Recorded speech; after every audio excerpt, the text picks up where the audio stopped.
SLBC టన్నెల్లో సహాయక చర్యలు కొనసాగుతున్నాయి. డ్రోన్లు, ఎండోస్కోపిక్ కెమెరాలు, వాకీ టాకీలు వంటి సిగ్నల్ పరికరాలతో కూడా సహాయక సిబ్బంది సొరంగంలోకి వెళ్లింది. ఇక సొరంగంలో సుమారు 200 మీటర్ల మేర బురద పేరుకుపోయింది. బురదతో పాటు నీళ్లు నిలిచి ఉండడంతో బృందాలు ముందుకు వెళ్లలేకపోతున్నాయి. సొరంగంలో మిగిలిన భాగాలు బురదను బయటకు తీసుకువచ్చేందుకు సహాయక సిబ్బంది ప్రయత్నాలు చేస్తోంది. ఇక 2023లో కూడా ఉత్తరాఖండ్లో జరిగిన ప్రమాదంలో మద్రాస్ ఐఐటి నిపుణుల బృందం 34 మందిని రక్షించింది. అత్యాధునిక టెక్నాలజీని కలిగిన ఆక్వా ఐ ఫ్లెక్సీ ఫ్రోబ్ పరికరాలతో మద్రాస్ ఐఐటి నిపుణులు సహాయక చర్యలను చేపడతారు. విశాఖకు చెందిన నేవీ బృందం కూడా రంగంలోకి దిగింది.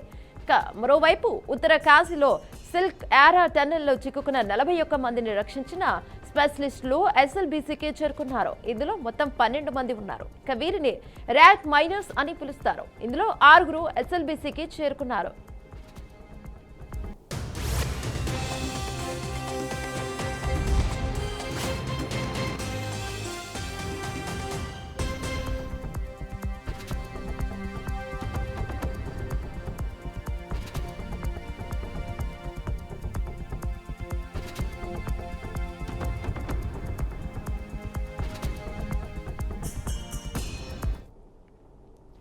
ఎస్ఎల్బీసీ టన్నెల్లో సహాయక చర్యలు కొనసాగుతున్నాయి. డ్రోన్లు, ఎండోస్కోపిక్ కెమెరాలు, వాకీ-టాకీ వంటి సిగ్నల్ పరికరాలతో సహాయక సిబ్బంది సొరంగంలోనికి వెళ్లింది. సొరంగంలో సుమారు 200 మీటర్ల మేర బురద పేరుకుపోయింది.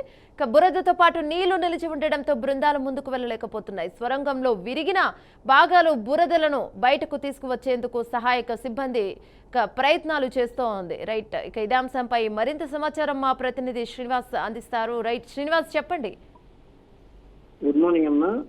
తెలంగాణలోని గత 4 రోజులుగా శ్రీశైలం సొరంగ మార్గంలో ఇరుక్కపోయినటువంటి 8 మంది కార్మికులని రక్షించడానికి పూర్తి స్థాయిలో తెలంగాణ ప్రభుత్వంతో పాటు కేంద్ర బలగాలు కూడా నేషనల్ డిఫెన్స్ అకాడమీకి సంబంధించిన ఆర్మీ వాళ్ళు కూడా రంగప్రవేశం చేశారు. దీనికి సంబంధించి ఇక్కడ ఉన్నటువంటి సాంకేతిక లోపాలకు సంబంధించినటువంటి సొరంగ మార్గంలో జరిగినటువంటి 14 కిలోమీటర్ల దగ్గర ఉన్నటువంటి రిస్క్ టీము పూర్తి స్థాయిలోని దాన్ని అధ్యయనం చేస్తూ ఒక్కసారిగా పూర్తిగా రాష్ట్ర స్థాయిలో ఉన్న ఇరిగేషన్ అధికారులతో పాటు కేంద్రంలో ఉన్నటువంటి నేషనల్ నావీ సంబంధించినటువంటి బెటాలియన్ సంబంధించిన నావీ అధికారులు కూడా రంగప్రవేశం చేశారు. దీనికి సంబంధించి పూర్తి దానికి సంబంధించినటువంటి 14 కిలోమీటర్ల దగ్గర ఉన్నటువంటి ఎక్విప్మెంట్స్ ఏముంది, దీనికి సంబంధించినటువంటి ఎక్విప్మెంట్ ఎందుకు అక్కడ పరికరాలు పనిచేయకుండా పోయినాయి, దీనికి సంబంధించిన వాటర్ పంపింగ్ ఎంత చేయాల్సి ఉండే, దానికి వచ్చినటువంటి వాటర్ గ్రౌండ్ లో ఎంత ఎక్కువ ఫ్లో వస్తుందని దాని మీద అధ్యయనం చేస్తున్నారు. ఇప్పటికీ